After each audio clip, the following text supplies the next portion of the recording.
Welcome to the You Can Learn Photography podcast, where we introduce photographers from Canada, not just the well-known, but the everyday hobbyist through to the professional who have a passion for photography and want to share their knowledge.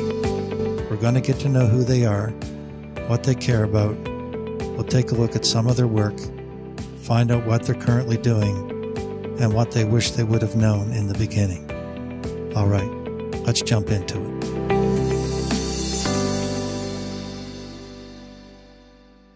Welcome to episode 18 of the You Can Learn Photography podcast with your host, Trevor A. Walt. In this episode, we'll be talking to Richard Stern, a wildlife photographer currently based in Kentville, Nova Scotia. Our discussion centers mainly about bird photography and birding in general, while learning many tips. We'll discuss some information regarding the birding code of conduct and ethics, some birding locations, and mention some photographers to visit their online presence for inspiration. Also, Richard will be doing a presentation for the Nova Scotia Bird Society called 50 Years of Birding Trips and Travels on Thursday, October 26 from 7 p.m. till 8:30 p.m. via Zoom.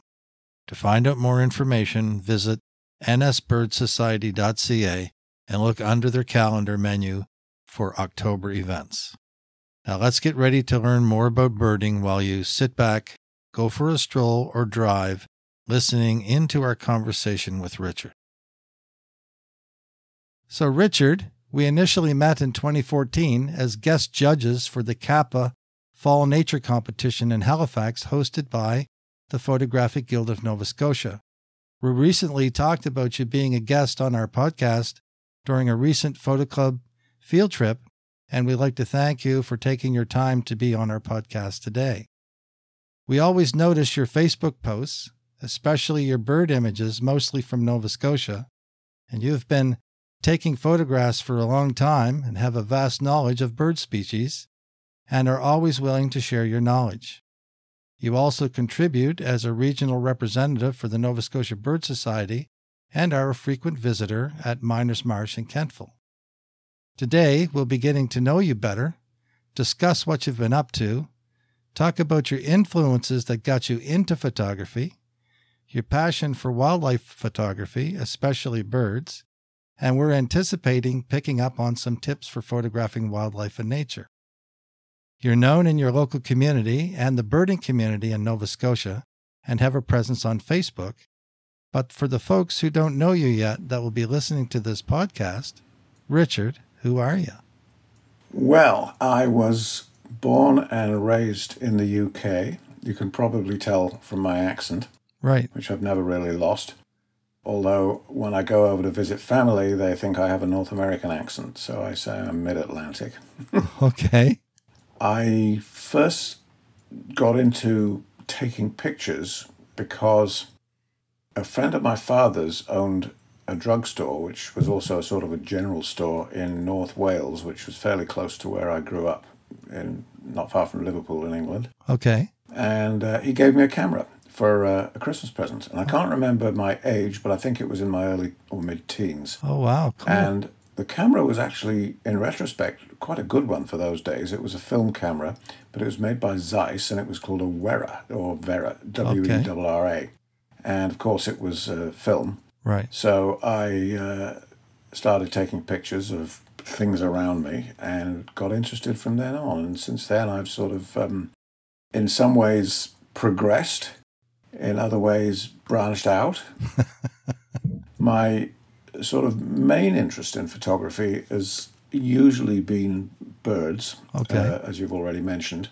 But I'm interested and always have been interested in photographing other things too. And of course, now having wife, kids, and several grandchildren, and lots of cousins and other family members and so forth. They all want me to take pictures of them, which I do. Nobody ever wants to take pictures of me, which is probably a good thing. They all say, you're the photographer, you take all the pictures. And I don't like taking selfies. So anyway, I came to Canada in 1976, originally for 6 months. Okay. I trained as a physician. I trained actually as a specialist in liver diseases and gastroenterology in England. Okay. I did 3 years of research using computers to diagnose liver disease. Oh, wow. Which in those days was fairly cutting edge. I was part of a team. It was really quite exciting. In those days, in the British National Health Service sort of path to being a consultant and in charge of teams in a decent hospital, it was like a pyramid. Every step going up, there were fewer and fewer jobs until you got to the top when there was only one. And I got stuck sort of halfway. Oh, wow. So at one point in 1976, I was looking for somewhere to spend 6 months to earn a bit of money. I had some personal issues as well, that I wanted a change in lifestyle. A job offer came up in this place I'd never really heard of, except only vaguely before, called Newfoundland. Oh, there you go. And I looked on a map, and I thought, hey, that looks like my kind of place. Right. It looks rather wild. There are some interesting birds there. I love the ocean. As a kid, I was brought up on a river estuary, which was very tidal, not that dissimilar to where I live now in the Annapolis Valley, of course. So I ended up going to St. Anthony at the northern tip of Newfoundland for 6 months. Oh, wow. I had just met my wife just before that, and I sort of dragged her out there as well, before we were married. They offered me a chance to move to Happy Valley, Goose Bay and Labrador for a year or more, which I did, and worked there as basically an internal medicine specialist. I then came to Halifax to do some further training because the powers that be, the Royal College of Physicians and Surgeons of Canada, said they wanted me to do an extra year of training, even though I was already fully trained in the UK. Right. That's just the way things work. So I did in Halifax. It was the only big city with a decent medical school that I knew of. So they accepted me. And then I went into practice in 1981 in Kentville, where I've practiced as a specialist in internal medicine. Wow. And in between being on call and being exhausted and getting burnt out and all the rest of it, I managed to take a lot of photographs and visit a lot of places and go birding. Right. I've been retired from clinical practice now for 7 or 8 years, I think. I'm still doing a little bit of sort of consulting work from time to time, which often involves sitting in front of my laptop just like I'm doing now, so that's okay. So anyway, that's a brief sort of account of who I am, I guess. So a lot of bird photography and a lot of wildlife and now some portraits. Well, I like doing landscapes. I don't think I'm very good at taking portraits. I prefer to take sort of, for example, I like to use my long birding lens, or one of them, to take pictures of people when they're not looking and this kind of thing. Okay. Often they're not very suitable for any kind of publication, including online or... My wife hates all pictures I take of her, even though she's very attractive. Right. I'm not used to sort of posing people and doing all the lighting stuff and so forth that makes for a good portrait. But what I do like doing is landscape photography as well. We have a cottage on the Minas Basin in Avonport, and we have fabulous sunrises and also sunsets. So I've taken oodles of pictures of sunrises, and I love skies. I love taking pictures of thunderclouds as they start forming and that kind of thing. Right.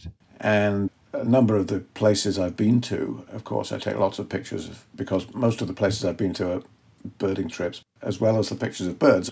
I'm interested in people and landscapes and all that kind of stuff. And so I take pictures. I take pictures of everything. Right. And I enjoy the physical act of taking a picture. I enjoy using a camera and pressing on the right buttons and getting a good result kind of thing. You have a technical background anyway, so the technical side of it is probably relatively easy. For me, I have a technical background as well, so I found that easy for me, but I always find the creative part a little more difficult and something that I have to work harder at. Are you the same way? Or? Absolutely. I wish I was better at the creative part. Right. For example, there are some extremely good bird photographers around, including here in Nova Scotia. Right. When I compare, I think many of mine are good, but when I compare them with some of those, they have the artistic ability as well as the technical ability. Right. You know, it's important to place your subject correctly and make sure that the background's right. And if you look at wildlife photography contests and competitions, the ones that win or get prizes are not just sharp, but they're also unusually or well lit. And they're usually of the wildlife or the bird or whatever doing something interesting, like eating or mating or flying through the forest or whatever. And they're artistic. I've been on a couple of educational sessions which I was hoping would improve the artistic side of what I do. Probably failed.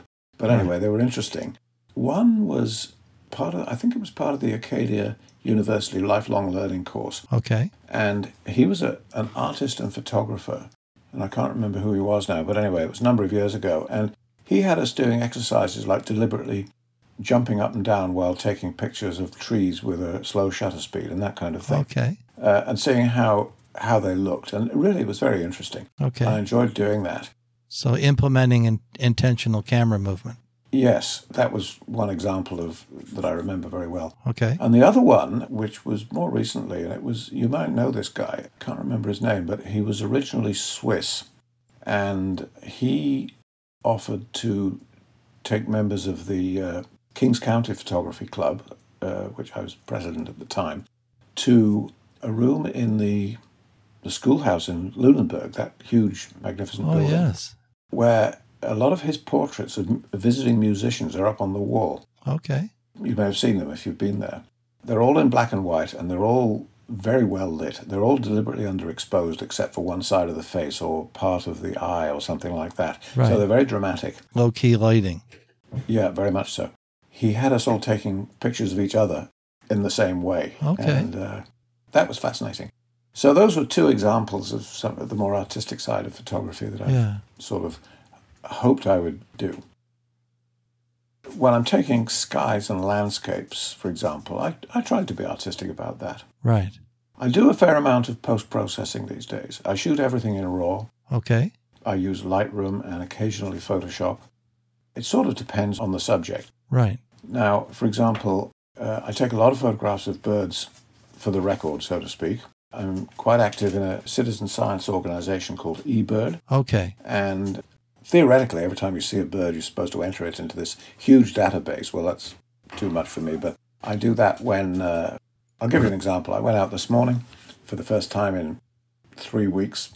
It was actually fine and sunny. So yes. I went over to the Bay of Fundy hoping to see some seabirds. It was completely fogged in, so I went back inland and went to a provincial park not far from Kingston. Okay. And I saw, identified, and got good looks at or listened to 17 different species of birds in the space of an hour. Wow. And I was able to get quite good photographs of 4 or 5 of them anyway. So that would be a typical sort of hour's worth of birding for me. Right. So I entered all this stuff into the database of eBird when I got home. You can do it while you're out in the field, actually, with an app on your phone. Okay. But then I spent about another hour processing the photos I'd taken. They're all taken in RAW. Right. A lot of them have to be cropped, even though I'm using a 500mm lens. Right. They have to be selectively sharpened. The pictures I put on eBird, it's basically a citizen science thing, so they don't want you to change the picture, basically. Okay. Or you can change it a tiny bit. They don't mind if you want to sharpen it or slightly increase the exposure or remove digital noise. That's another thing that they're okay with. What they don't want you to do is to remove a branch that seems to be sticking out of the bird's head, or adding somebody or taking something away, or putting a background like you've got there with palm trees, a picture of a bird in Nova Scotia.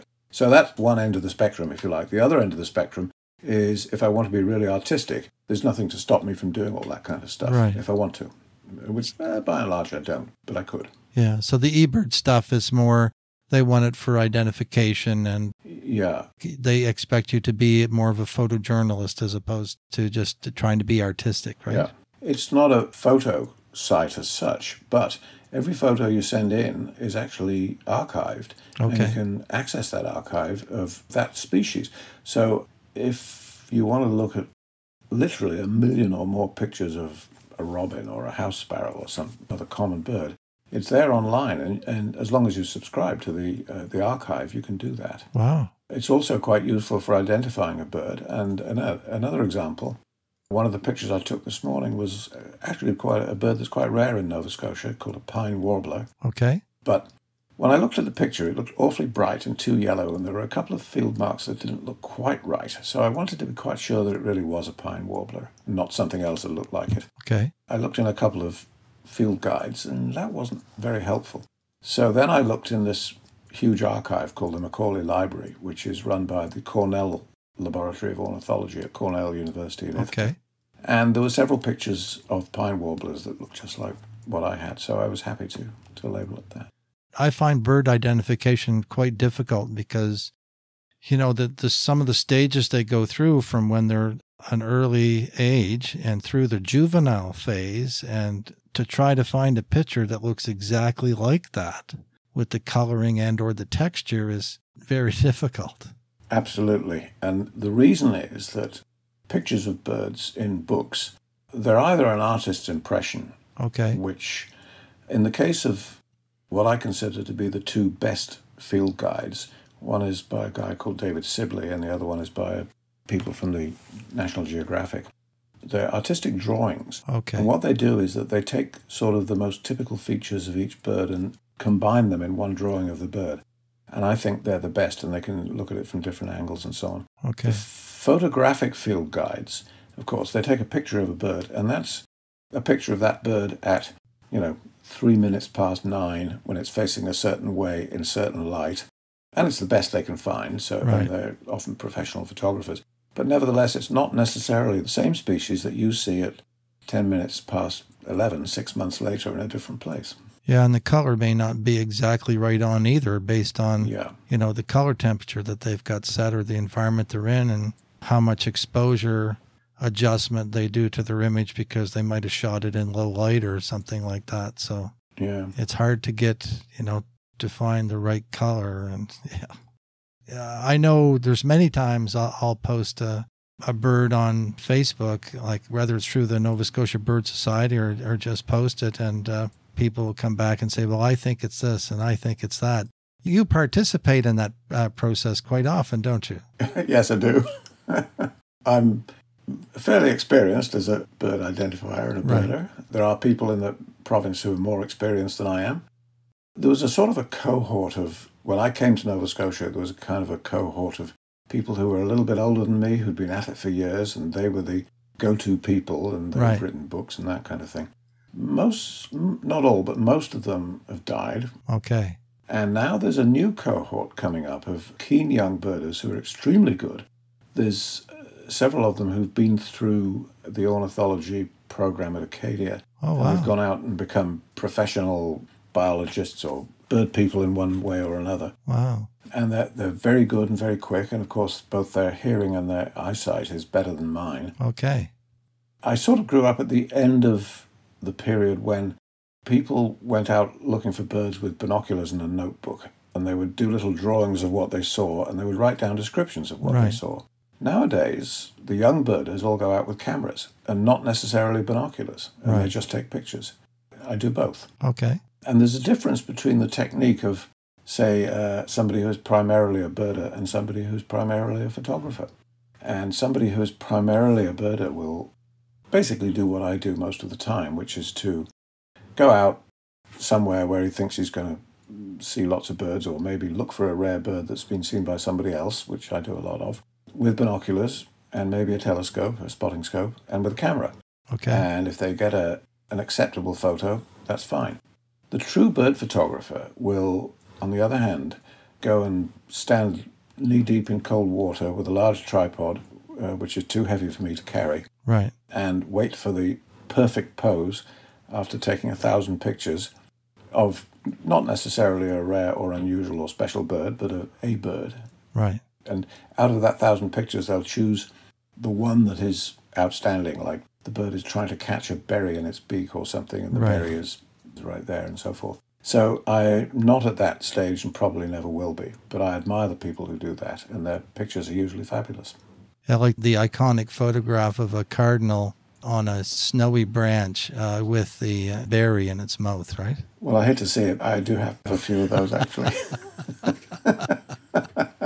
It's awesome. Cardinals are quite easy because they come to feeders. They're getting more and more common in western and southern Nova Scotia. There's always lots of them around, and they're pretty obvious when they're right in front of you. And Yeah, anyway. But that's a new phenomenon. When I first came to Nova Scotia, it was probably 10 years before I saw my first cardinal, and now they're just all over the place. And we're not, totally sure about the reason for that, but it's probably a combination of people putting out bird feeders in the winter and climate change allowing them to extend their natural breeding range.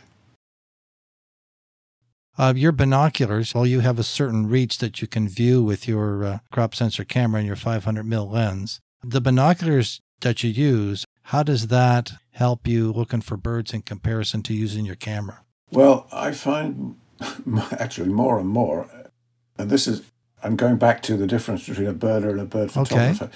I'm finding more and more that when I have both, I raise my camera first and my binoculars second. Okay. But sometimes it's the other way around. It depends. So like this morning, for example, there was some pretty heavy foliage, and a lot of the birds I could hear in the trees, but I couldn't really see them, or I could just see a shape in between a couple of leaves. Camera's not going to be much use in that situation, so I use binoculars there. But more and more I find that the first thing I raise is my camera. What I do, and if I hear a bird that I know is close, or if I see a bird that's sort of whizzing about in the treetops but might come out into the open, I'll raise my camera and just sort of walk around with it at the ready. Okay. Ready to press the trigger, so to speak. That will sometimes work. And I use it, my camera does 10 frames per second, and I'll often run it for 3 or 4 seconds, so hoping, it's like sort of, rapid fire technique. You hope that one of them will come out. Right. Now, there is an app that's been out for about 5 years. It's called Merlin. Okay. And you may have heard of it, or you may have it for all I know.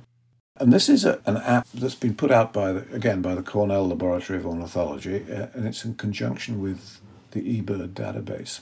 It's a bird identification app that uses artificial intelligence, and it learns from what you already put into it. Okay. So the more people that use it, then the better it gets. For a beginner, it can be a little bit overwhelming, but it's also extremely useful and great fun, because lots of sort of people I know who aren't really birders use that app, and it opens up a new world for them. They can hear all kinds of birds they never knew were around. So that's great. The way I use it, and I think what most sort of more experienced birders use it for, is if I hear a bird, bird song is a little bit different from visual identification. A lot of birds have many different songs. Some birds sound at times very like other birds that are actually quite different. I'm a little bit deaf and I wear hearing aids, and sometimes I can't always hear what's going on properly or where it's coming from. So I'll set this Merlin app to record, and often it'll come up with all kinds of birds that I haven't even heard or seen. And I don't know whether to believe them or not, but if it sounds reasonable, and if I've seen it, or if I've sort of heard it properly myself, then I will say, okay, I've identified it, and I'll enter it into my record. And an example of that, going back to that pine warbler this morning, there were actually this very bright yellow adult male pine warbler, which looked almost too bright to be that species, and that's why I was a little bit concerned that it might be something else. But as soon as it vocalized, I knew that's what it was. Okay. So that's how I use this app called Merlin. It's there on the phone, and you can use it in the field. Right. And at least theoretically, although when I've tried to do this, it never seems to work, it will identify a bird by looking at a picture. So I kind of take a picture of the bird with my camera, hold up my phone to the LCD and try and get it to identify it. But trying to do this with two hands and press the buttons and all the rest of it, it never works properly. So are you like most birders? They have their little book for their, they call them lifers. So every time you go out and see a new bird, and you put in a log when you saw the bird, do you do that kind of thing as well, Richard? Yes, except that I do it all on computer programs. Okay. I used to do it in a book. But when you get to, well, it depends. It's nice to get a new lifer in your... A lifer, by the way, means a bird you've never seen before. Right. And you can have a yard list lifer, or a county lifer, or a provincial lifer, or a world lifer, or whatever. The ones that I am most pleased with are, I guess, county and province. Okay. But I've been birding for a long time, and when you've seen, I think it's 368 or something like that species in Nova Scotia, it's really very hard to find one that I haven't seen before. I'm trying to think when the last Nova Scotia lifer was. I've got 2 Kings County lifers in the last 3 weeks, great. which is kind of unusual. One was, it's called a least bittern, which was at Miners Marsh and found by somebody else, but I was also able to see it. Another one called a Philadelphia vireo, which I've seen in other places but never before in Kings County. Wow. So I was pleased about that. The experience with the least bittern was a sort of typical one these days. There's a very efficient sort of communication system with birders all over the place, all over North America and all over the Western world, basically. But here in Nova Scotia, there's various ways of reporting unusual or rare birds that you've seen. And there's one on a social media app called Discord. And then there's always the good old-fashioned telephone and all that kind of stuff and emails. But, like, for instance, I use that Discord and I've got it set to send me an auditory beep on my phone if somebody sees a rare bird in my area kind of thing. So the word goes out to all kinds of people very quickly. And on any given day when this least bittern was first seen, which was, I guess, about 3 weeks ago, there would be like 10 or 15 people, all with cameras and or binoculars, all trying to see it and count it for their lists kind of thing. It's a very difficult bird to see because they hide in the cattails and they look like a cattail waving in the breeze kind of thing. So, yeah. But I was able to get some good pictures. And so were most other people. But that's nothing compared to what happens in the UK. I don't know whether it still does, but it used to. And over there they call it twitching. And the keen birders are called twitchers. And I remember when my mother, when she was still alive in the UK, sent me a photograph in one of the daily newspapers. A golden-winged warbler, which is a quite rare North American warbler, had been seen in a parking lot, in a bush, at the edge of the parking lot, just outside London, for the first record ever in Europe, basically. Wow. And this picture in the newspaper showed literally over 1,000 people. They were crawling over the buildings with cameras and telescopes, and they had rented double-decker buses. I mean, it was awful. I would hate to be in that kind of thing. One of the things I enjoy about birding and bird photography is being either on my own or with a small group of people, or with people I know and like, in a like-minded sort of situation. I mean, it's almost like being in a sports team or something like that. How about maybe we talk a little bit about the ethics of birding? I know there's a lot of folks out there who get into birding and they just want to get that picture no matter what. And I think maybe it'd be great for you to talk to us a little bit about ethics in bird photography. Well, there's a American Birding Association Code of Ethics, which we try and abide by. It's written down. And the bottom line of that is that the well-being or safety and life of the bird should come first. Right. Now, there are some shades of that depending on what you do. So, for example, there was a spate a number of years ago, and hopefully it's now stopped, of baiting owls. And that was a no-no. Right. And it caused a lot of trouble because what people were doing would be they'd put a mouse on the end of a fishing pole, for example, and wave it around in front of an owl. And so everybody would get good photos. But, you might as well be in a zoo. Right. Now, there's something else that's a little more controversial, and that is playing the songs of birds or even playback. Right. So, for instance, if you don't know what a bird is, or if you want to photograph it, you can use this Merlin app that I mentioned to record it and then play it back, and sometimes the bird will come in and think it's mate or whatever, and then you can get a better photograph. And I freely admit that I do that occasionally.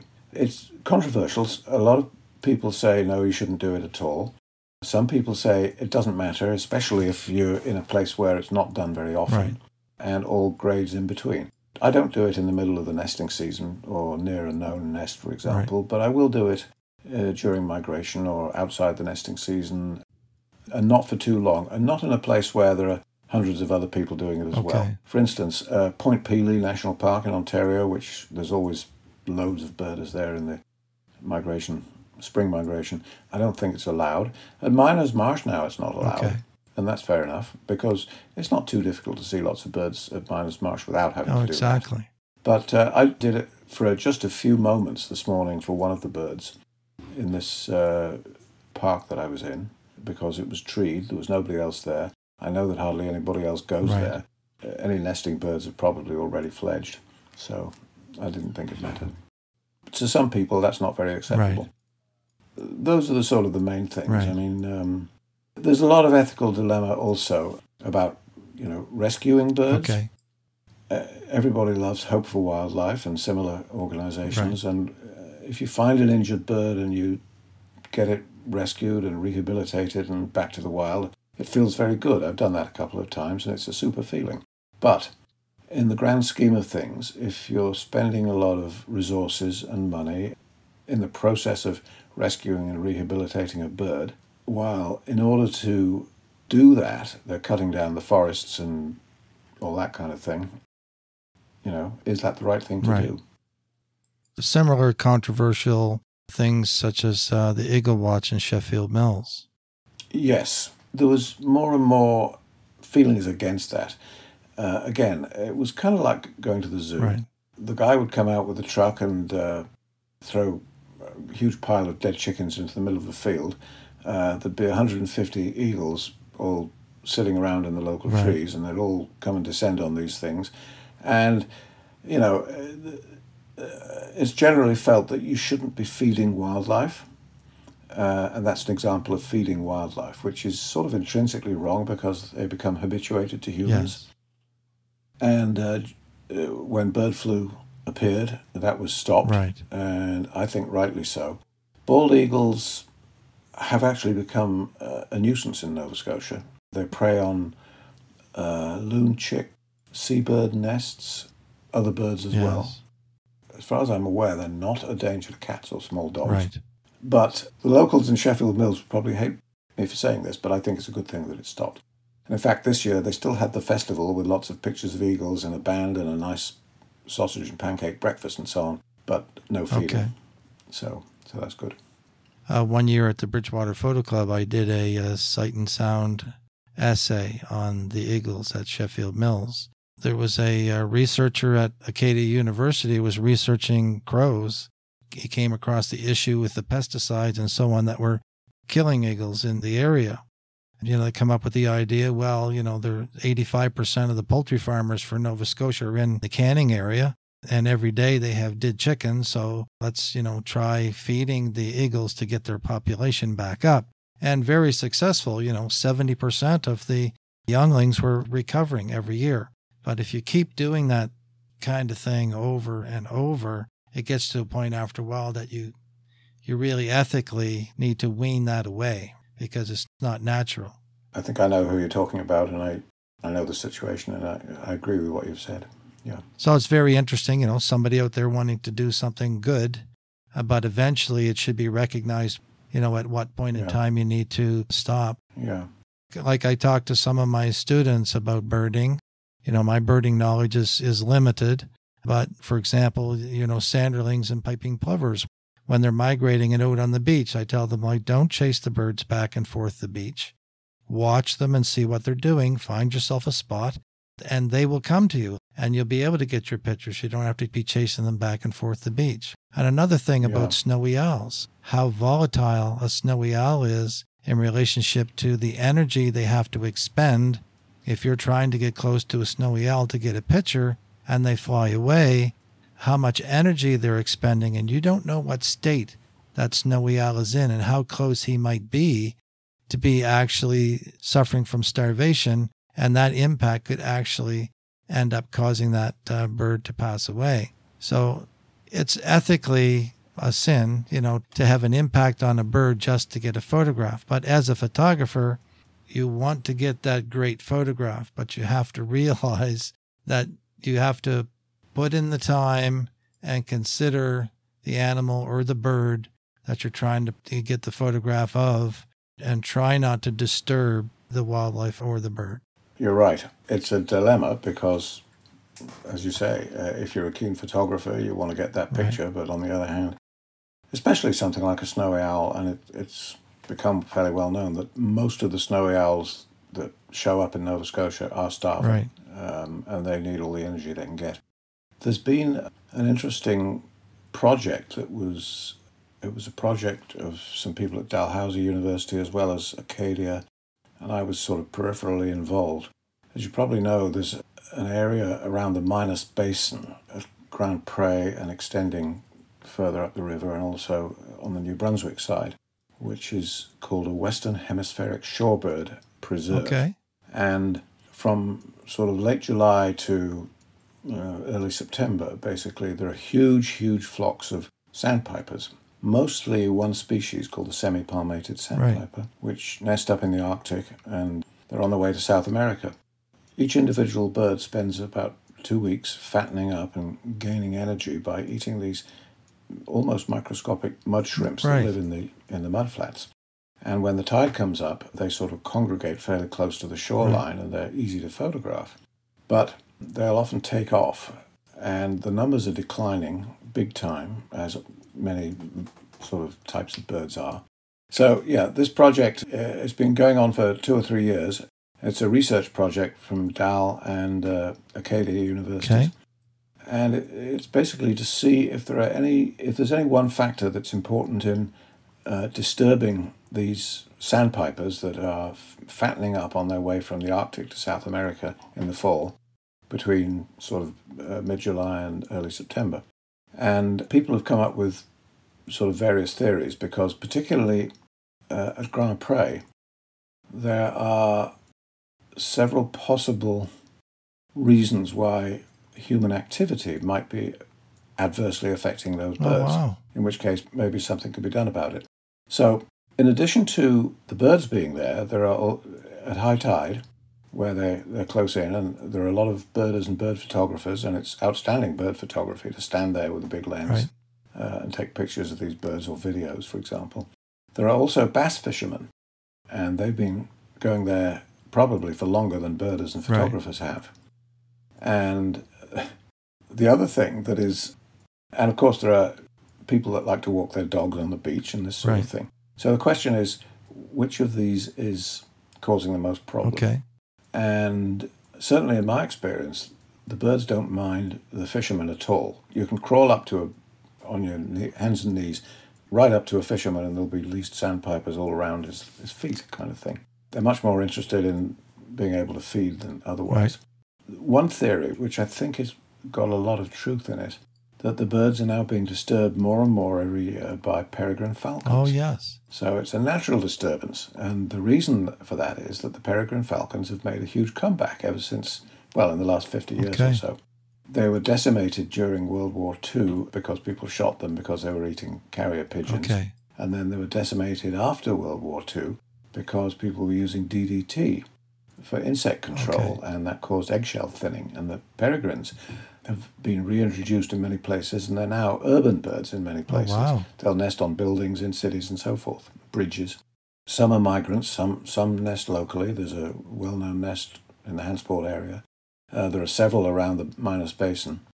And one of the thrilling things to see for a bird photographer, or especially a videographer, is to see a group of 10,000 sandpipers all huddled together on the beach. Suddenly they all take off because a peregrine is shooting in at 200 miles an hour and trying to catch one. It's great to be able to get a sharp shot, a sharp photo of a peregrine diving at a shorebird, which I've been able to do a few times, but it's not easy because they'll come in from behind and you can't see them until they're right there. But that may well be one of the main causes of the decline in shorebird species, because every time they take off and fly around and worry about a peregrine, they're using energy that they actually need to fly south. So basically the increase in the raptor population.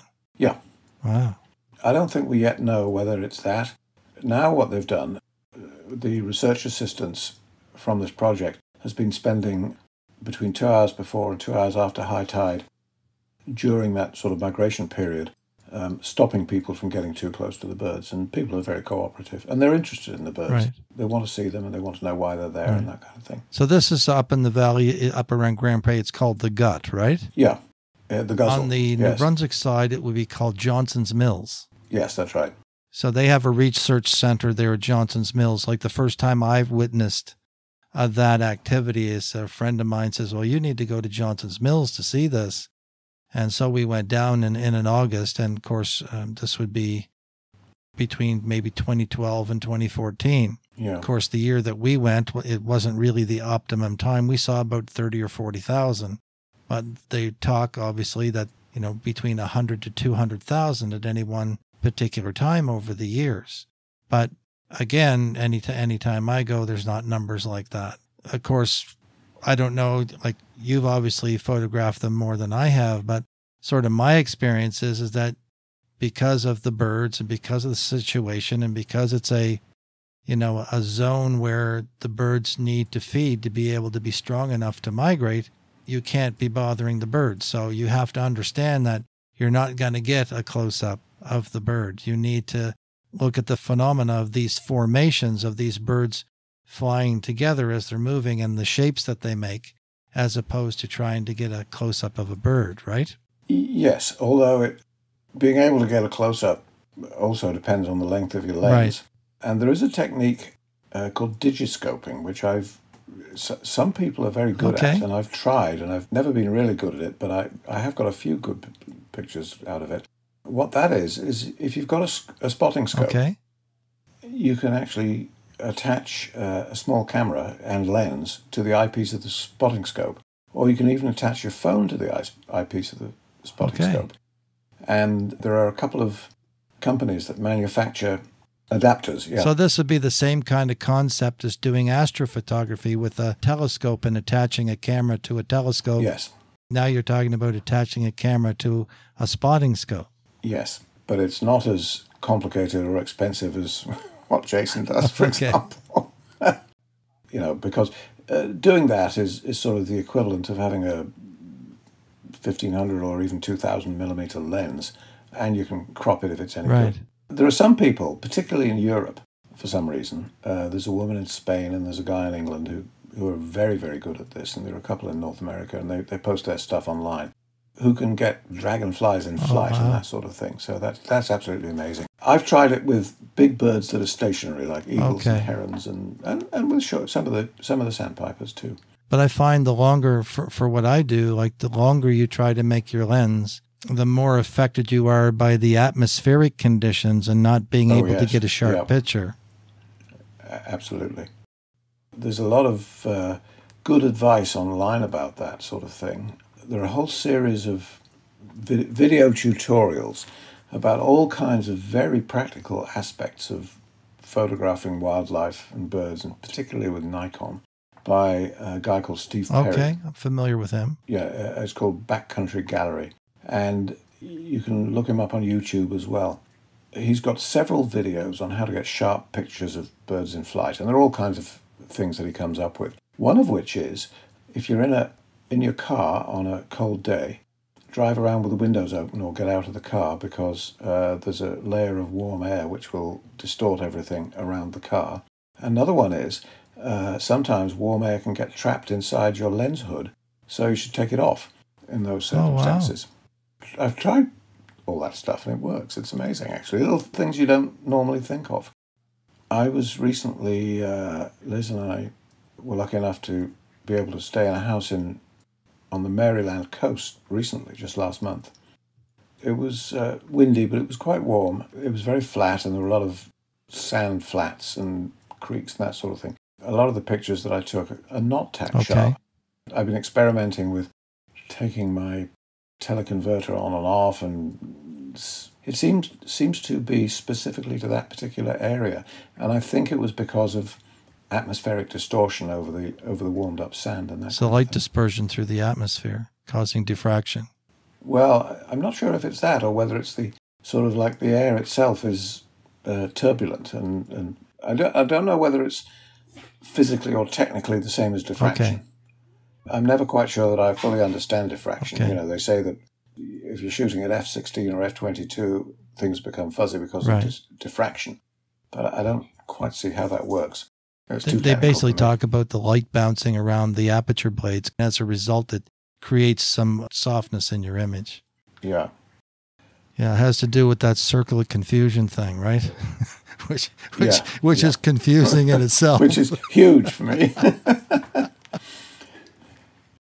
This is really awesome, Richard. Let's maybe talk a little bit. Did you have some influences, like when you began your photography and during your photography career? Have people influenced you, and is there people that you look towards to be inspired by? Well, there are now. There's a lot of stuff online and people whose photography I admire. Right.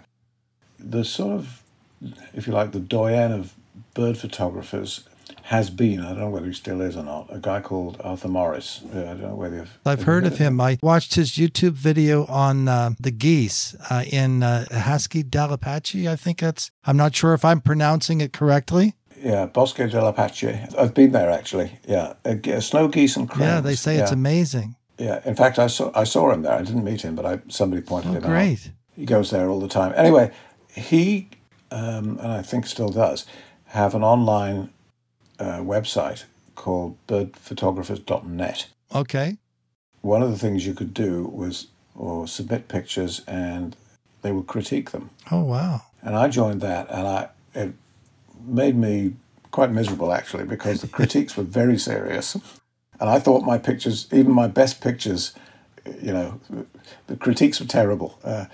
Your focus is not on the eye, it's on the back of the neck. There's a shadow of a branch that shouldn't be in the bottom left-hand corner. The bird is, the angle of the head is looking very slightly away from you, not very slightly towards you. Stuff like this. But in fact, I learnt a lot. There are people now online, and to some extent in, the odd ones. I haven't been around bird photographers enough to meet the really good people, mostly. There's, can I mention other names in this? Yeah, oh, absolutely. Because the people who will be listening to the podcast, again, I always say, like, not everybody learns the same way. Yeah. And it's good to have various different people to look at, because there's some people you might be able to connect with easier from the way you learn and the way they teach or talk about their craft. So the person I mentioned, Steve Perry. Yes. He's super. He gives all these wonderful little ideas about how to do things that you're not quite sure how to do. Like the exact settings you should use in a given camera, in a given situation. Right. Should you use back button focus when you are using spot metering, for example, that sort of thing. And he goes into that. And he's been closely followed now by somebody who, quite sure we both know, and I certainly know very well, is Simon d'Entremont. Right. Who is a very good teacher. He, only within the last few years, he's started to produce these YouTube videos about mostly wildlife photography and other aspects of photography as well. And they're superb. Yeah. They're full of great ideas. I've met him many times and spoken to him many times and so on, and he's very good. There are other people who I first came across through that original site, birdphotographers.net, of Arthur Morris. Okay. There's a woman, Gail Bisson, her name is, who actually lives in Cape Breton, and she was one of the best photographers on that site, and she was a judge, and she's won international competitions, and she's one of these people I know who I was referring to earlier on, who is more interested in standing thigh deep in cold water waiting for the perfect picture of a bird than wandering around just taking pictures of things. Right. She's another one. Jason Dane has become amazing, and I'm absolutely awed. I mean, his bird photography is extremely good, no question about it. Right. Since he's got a Z9, it's even better. But his astrophotography, I'm completely bowled over by it. I mean, I don't know whether he ever has time to sleep, because he's photographing stuff by day and all night, plus he's off to Finland and God knows where else. But his images of galaxies and nebulae and all that kind of stuff, the deep sky things, is just as good as anything in any textbook or National Geographic or whatever. So he's another one that, he's won a few awards for some of his photographs. Yeah. But going back, I mean, there are the classic photographers like Ansel Adams. I mean, his pictures are so good and so sharp. I love good black and white pictures, and I try and take more and more of those, actually. Not of birds so much, but anything that I think is, cliffs or rocks or trees or anything that's got texture to it, I like black and white, and I do more and more of it. But his stuff, and considering what he had to use to get it, he would lug huge wooden tripods and huge plate cameras up mountains and cliffs and Lord knows what else. And there are other people who've done that as well. One of them, now, Fred Green, he was the head of the Nova Scotia Photographic Guild for a long time. I met him briefly. He was a gentleman who invited me to be a judge at that competition that we both judged at. And I'd met him before because... He seemed to be a nice man. A very nice man, and he passed away just a few years ago. His daughter is a very good photographer, Vicky Call. She lives in the valley, and you probably know her. Yes, I do. Anyway, Fred, he would climb up trees in a ladder with a big film or plate camera and sit there for hours and hours and hours across from a nest, with the tree swaying and everything, and get really good pictures of birds on a nest. Yes. Somebody like that. And how there's a book, I actually referenced it the other day in response to a question on Photography Forum. The book is called An Eye for a Bird by a guy called Eric Hosking.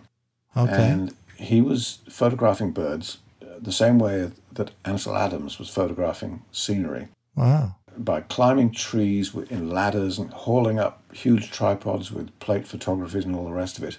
And he was photographing a tawny owl at a nest, close up, and the owl swooped down at him and took his eye out, his left eye. Oh, wow. But he can, even once, he'd been sort of surgically fixed up or whatever, he always remained one-eyed for the rest of his life, but continued to produce fantastic bird pictures. Wow. I don't know how these people do it. I mean, I will never be in that league, and I don't really want to. I mean, I'm watching Wimbledon right now on the TV, each day, and I used to be able to play a little bit of tennis. Right. My wife was very good. She would always beat me, but I could play a little bit. But I never had aspirations to be another Roger Federer, and likewise, I don't have aspirations to be another Ansel Adams or whatever. Yeah, it's the love of what you want to do. Yeah. That drives you, and it's always getting that acceleration from getting that picture or completing that competition. Yeah. And it's just a sense of achievement, I think. Yeah. And there's some people that have an extreme drive to do what's necessary to make that happen. I like to take pictures for myself, basically. Right. I enjoy the act of taking a picture. I enjoy the act of putting it through Lightroom or whatever, Topaz or whatever it happens to be to make it look as good as I can get it. And I enjoy looking at it. And if somebody else gets pleasure out of looking at it, then that's an added bonus. But that's not the object of the exercise. For me, it's like that. Part of the reason, at least, why, for example, I have a few thousand pictures in the online website SmugMug. Okay. And a lot of those are birds, but a lot of them are also personal pictures of places I love and places I've been to and family and friends and people. And that's one of the reasons I don't make that public, really, because it's my website and it's for me. And if people I know or family or friends or people who I've gone birding with and are friends with me, for example, want to look at a particular picture that I've mentioned on SmugMug, I'll let them look at it or I'll give them the URL.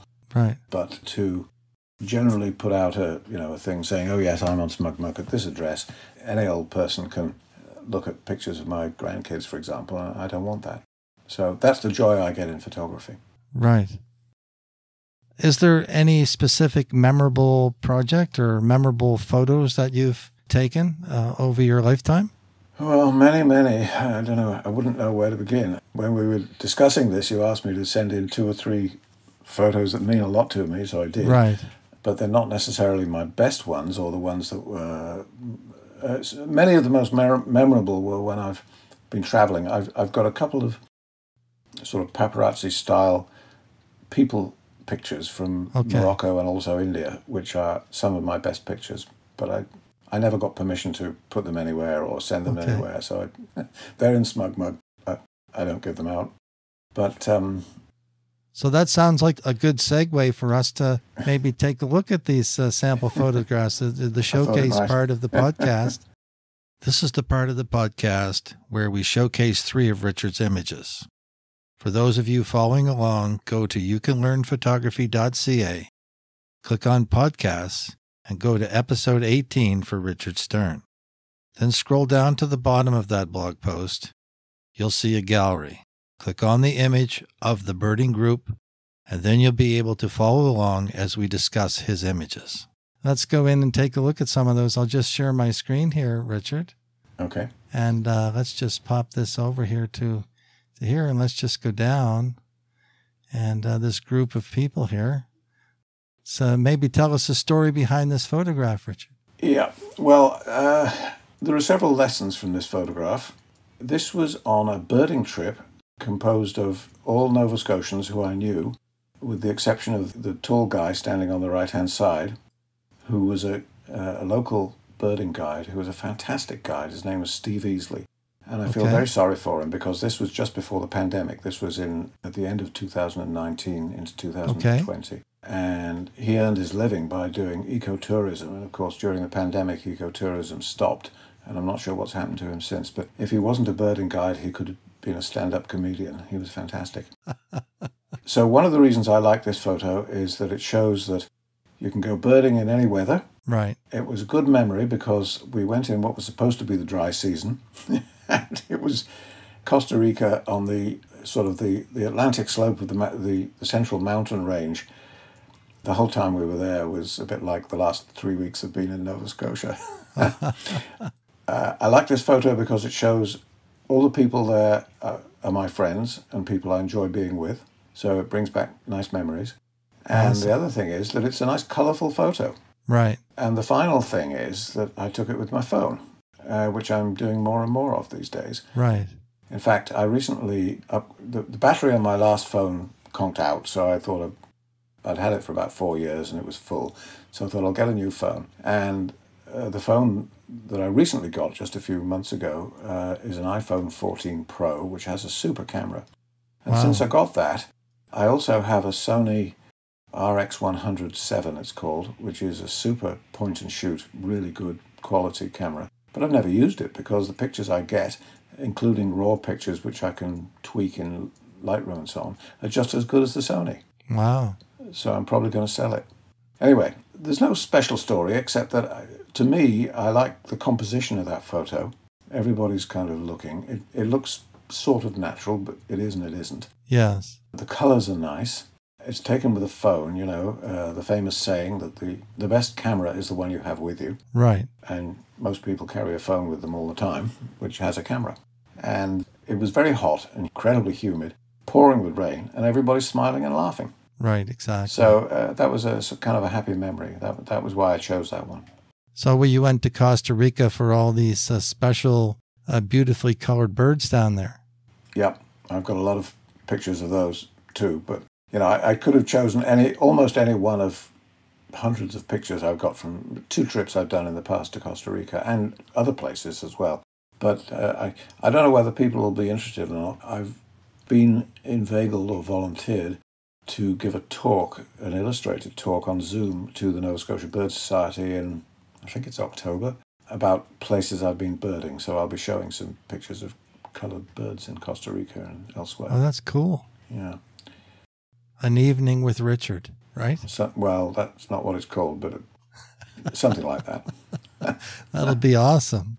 Darlene and I are both members of the Bird Society, so we'll probably see that notice. We'll be able to join. Hopefully you will, yeah. Awesome. So this is a hawk of some type? Yep, this is another story. We have a cabin on Briar Island, which is down a dirt road, and there's no running water and no electricity. We bought the land and had it built back when we first came to the valley back in 1981.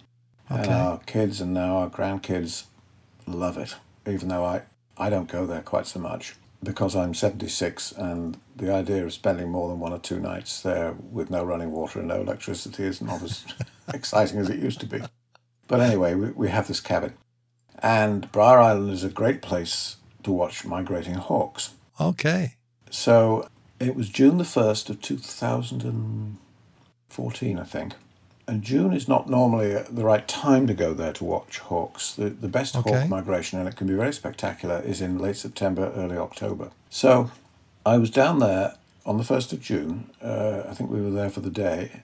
with a friend of mine, Rick Whitman, who's another birder, and we noticed a few turkey vultures floating around. Now, that's a species of bird which has become more common in Nova Scotia in recent years. It's kind of, like cardinals have, but not quite as much. Anyway. Right. So one of the reasons I wanted to go down that particular day was that last time I'd been, the toilet bowl was blocked, and I wanted to unblock it and see what was going on. So around lunchtime, after we tried to find a few birds and just kind of enjoyed it was a nice sunny day, I went inside the cabin, rolled up my sleeves, got down on my hands and knees, and started unblocking the toilet, which was no fun at all.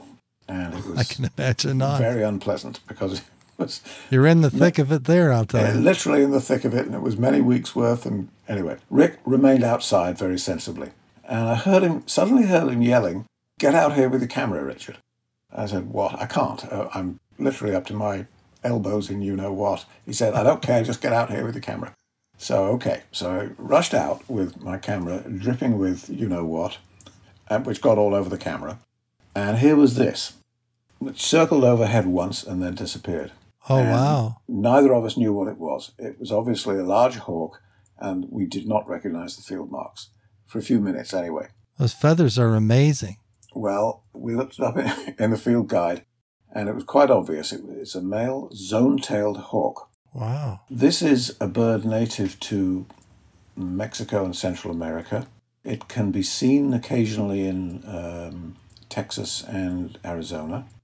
And amazingly, the only other record ever in northeastern North America was in Nova Scotia in the Musquodoboit Valley in 1976. Oh, wow. Which one was photographed. Anyway, this was incredible from not so much from a photography point of view, but from a birding point of view. Yeah. And if I hadn't have taken quite a few pictures, and this was the best of them, it would never have been believed.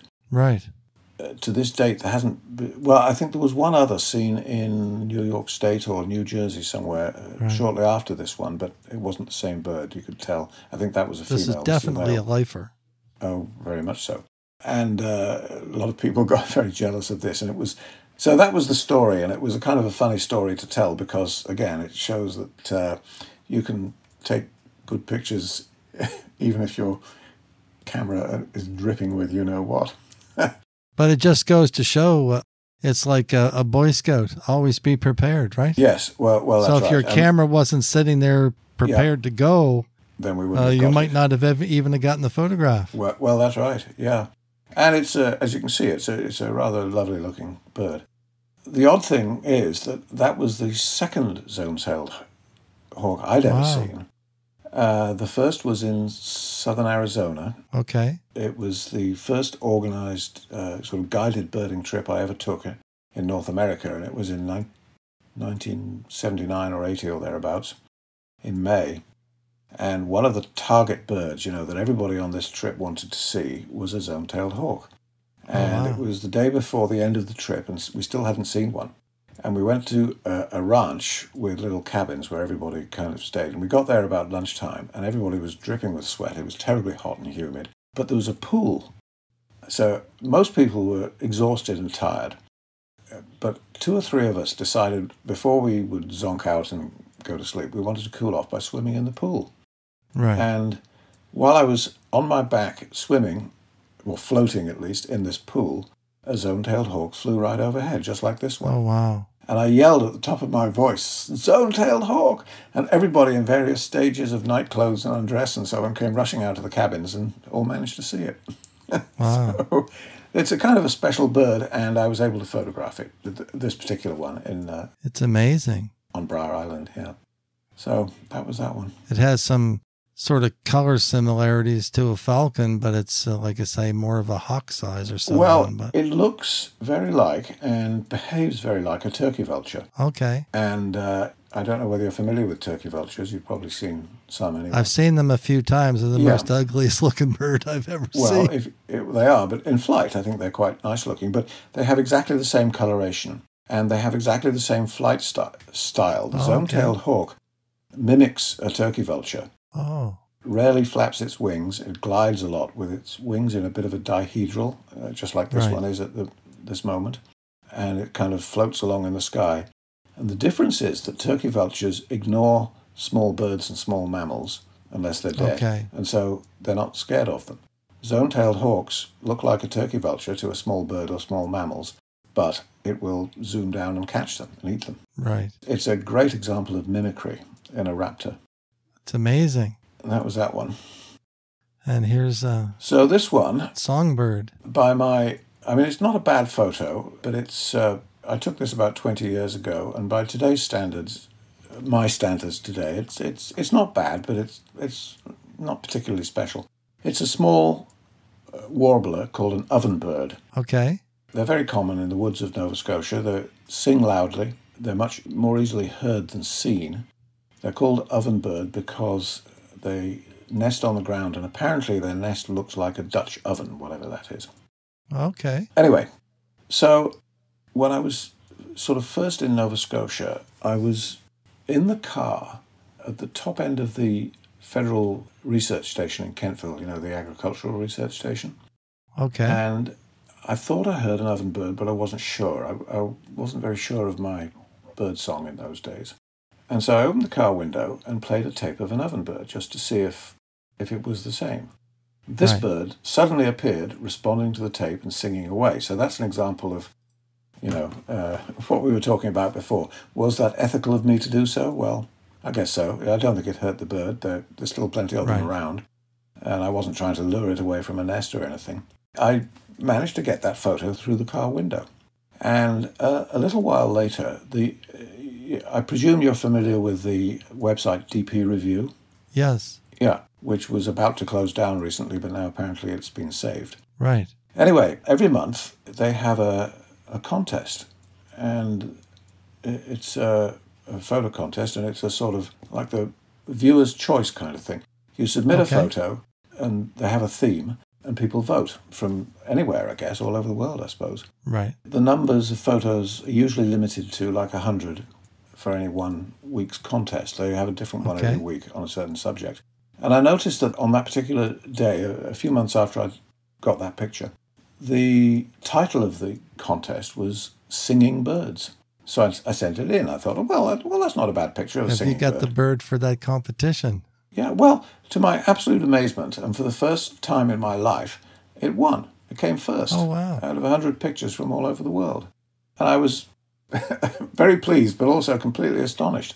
Subsequent to that, I've actually continued to enter pictures quite regularly, and I've had 2 more first places, actually. That's great. But that was the first. I don't go in for photographic contests, by and large. Right. I've read a lot of the rules of, photography contests. A lot of them, they don't like any kind of touch-up or whatever, except maybe a little bit of sharpening. A lot of them, they clearly state that the copyright of the photograph will go to them, and you have to sign a waiver saying they can do whatever they like with it, which I disagree with. Yeah. All my photos for the last few years have been copyrighted within the camera. Okay. I put my copyright thing there because you asked me to, but Right. this is an older photo. But for the last 2 or 3 years, in my D500 camera, you can actually write a copyright thing, and so all my photos taken with that camera it says copyright. I'll tell you a story about that in a minute too, actually. Anyway, I was kind of very surprised and very pleased. So I very rarely get prints made or framed or anything of my pictures. They're nearly all just online electronically. Okay. But this one, I decided, well, it's a nice picture. It's got a bit of habitat and background as well as the actual bird, and the bird is doing something interesting. In other words, it's singing. Right. I had a 8x10 print made professionally and framed, and it's now hanging on a wall in my bathroom. Oh, awesome. Anyway, so that's the story of that one. The business of copyright reminds me of a story. I became sort of friendly briefly with the famous photographer from Liverpool, Nova Scotia, who's got a photography museum there, Sherman Hines. Anyway, he told me a story once. He was on a flight back from somewhere in the Northwest Territories, and the passenger sitting next to him said, they were talking about photography, and he said he was a photographer, so the passenger sitting next to him offered to show him his photos, and when he did, it turned out that they'd been filtered from collection online or from a book or something. So wow.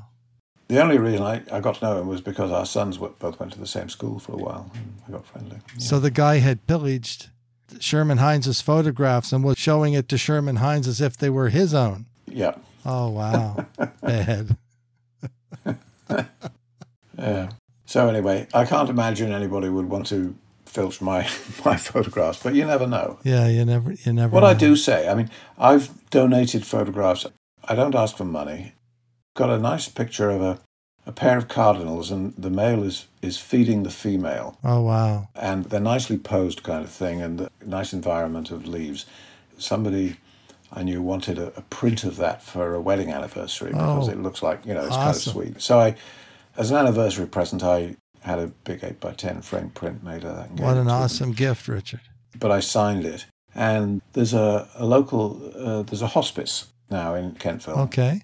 The people on the committee, the hospice, decided to name all the rooms in the hospice after birds. And so they asked me if they could use some of the... So there's a blue jay room and a cardinal room and a chickadee room and I forget what the other ones are. Anyway, So I donated some pictures of those. But I said, I want my name there because if people see these pictures, I don't want them to think that they were done by some professional. It's me, and I enjoyed taking them, and they're my pictures. So I do kind of insist on that. Right. If the pictures are going to be public or sold or whatever. I also once, actually, Liz, my wife, is a good amateur actress, and she's been very active over the years in our local theatre, which is called Centre Stage. And as part of the productions at Centre Stage, they nearly always have a little exhibit in the hallway by a local artist. But I actually was in one of the plays with Liz once. And so the people in charge said, well, why don't you exhibit some of your bird pictures? So quite an expensive project, but I got it by big prints and had them all framed. And I had 12 of them up on the wall, all framed. And they were some of the best pictures I'd had at the time. That's amazing. Not so much by now. And I actually sold 6 of them, 6 of the 12. Wow. So I can call myself a professional photographer now because... Sure you can. The definition of a professional is somebody that makes money out of what he does. Exactly. I was just reading the other day on, I think it was on the Backcountry Gallery forum, they were bemoaning the fact that there are so many people now taking really good wildlife pictures with high-quality lenses and cameras and all the rest of it, that there's no market anymore for professionals doing the same thing. Exactly. The only market now for photographs is in photojournalism and sports. Right. Yeah, I think the thing about selling prints or photographs nowadays is more putting yourself out there and people wanting to get to know you or wanting to buy a piece of your work because of who you are as opposed to what you do. I think you're right. In one of our earlier podcasts with Kaz Stone, she indicated that, when she's out showing her images, that a lot of the potential customers that come up to her, will walk over to a photograph and then engage in a discussion with her a lot about, how the photograph came about. And they also ask a lot of questions about her and really getting to know, how the image was created, getting to know the artist, and it strikes something with them that resonates with them that they want to actually take the money out of their wallet and purchase the photograph. So what I'd like to do is maybe ask a couple more questions. People always like to know from an experienced photographer's perspective, what do you feel makes an image stand out from the average? That's a difficult one. It's usually a combination of things. Okay. I mean, it's got to be pleasing it doesn't have to be pleasing to the eye. There are some incredible war photographs or photographs taken during the Holocaust and awful things like that stand out. Okay. I mean, look at the famous picture of the Vietnamese girl running naked after the napalm kind of thing. A photograph that makes you feel something, whether it's good or bad, is going to stand out. Right. If a photograph is particularly beautiful, like a beautiful sunset, or a bird that's doing something really interesting, then it's going to stand out. If you look at photographic competition winners, they usually stand out. Not always. Right. I seem to remember that when you and I were the judges at that contest that we were looking at, I felt that most of the pictures were not even of the standard that you or I could achieve taking pictures of wildlife. But there were a couple that did stand out because the bird or the animal, and I forget what it was, was properly in the frame. The colours were just right. It wasn't over or underexposed. Right. The eye was tack sharp. The animal or bird was doing something and so on. So that made those stand out. Right. On a slightly sort of related, when I listened to one of your previous podcasts, you were talking about calendars. Yes. I've never made a calendar, but I belong to the Blomidon Naturalist Society, based out of Wolfville, basically. And they produce a really good calendar every year. Part of the reason it's good is that every day has the time of high tide in Wolfville Harbour. Oh, cool. Essential to know if you're going to do any kind of tourist activity, including photography in this area. But each month has an 8x10 picture of something to do with local nature. Awesome. And what they do is they put out a request sort of in late August or September for people to send in their pictures that they think would be suitable and haven't been in recent or aren't too similar to ones that have been in recent calendars. Right. And you can send in up to 10. Well, this year I've got the cover and 3 others. So I was very pleased because it's all done anonymously. They don't know that they're my pictures, although they might suspect it. But the ones that I send in are ones that stand out to me. And the sort of calendar committee, what they say is the picture should be one that somebody doesn't mind looking at on the wall for a whole month. Right. And I think that's the secret of a calendar. And that's a good way to put it. Of what makes an outstanding picture as well. Right. Yeah. What's one piece of advice you'd like to share with the person beginning or getting into photography? Always have a camera with you and learn to become an artist. There you go. Very good advice. Where do you see yourself in the next 3 to 5 years, Richard? Hopefully still alive. I think we all look forward to that, right? Yes. Hopefully not burnt by a forest fire or drowned by rising sea levels or all the stuff that's going on, struck by crazy stuff going on these days. Crazy, or being shot, you know. Yes. I've recently been to both the US and Mexico, so that was a bit of an issue, but I'm still here. So a little more travel is in your plans, I take it. Well, I would love to travel, but it's getting more and more expensive and more of a hassle. Yes. And especially now, going anywhere from Nova Scotia, you've got to fly through Toronto or somewhere. Or right. Not nearly everywhere, and that's a huge hassle. And the whole business of security and flights being delayed and late and luggage being lost and all the rest of it, it's a big hassle. So yes, I would like to travel more, but the type of traveling I would like to do, well, maybe you should wait until I give that talk about travel at the Nova Scotia Bird Society in the fall. Right, that sounds great. I won't give away any secrets. So let's just finish it off. I'm just going to share my screen here for a sec. Yeah. And let's go here. And it says we can follow Richard's work and learn more from him from his Facebook page. People can just come and take a look at your Facebook, or do you have to be a friend to see your stuff? I can't remember if it's friends or public, but I can certainly make it public. There's no reason not to make that public. Okay. The other thing is a lot of the bird pictures I take, I post on other Facebook sites, such as the Nova Scotia Bird Society one, and there's one called Canadian Bird Photographers. There's one called Atlantic Canada Birders Around the World. There's one called Raptors in Focus. All right. Well, listen, Richard, I really like to thank you a lot for spending some time with us tonight, and we got a bunch of different tips for birding, and I hope you enjoyed this as well.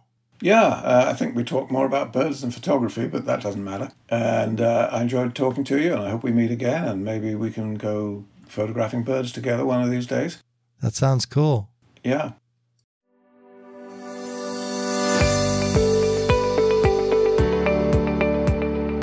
Thank you for dropping by and listening to the You Can Learn Photography podcast. If you're interested in being on the show, please contact us by visiting the contact page on youcanlearnphotography.ca.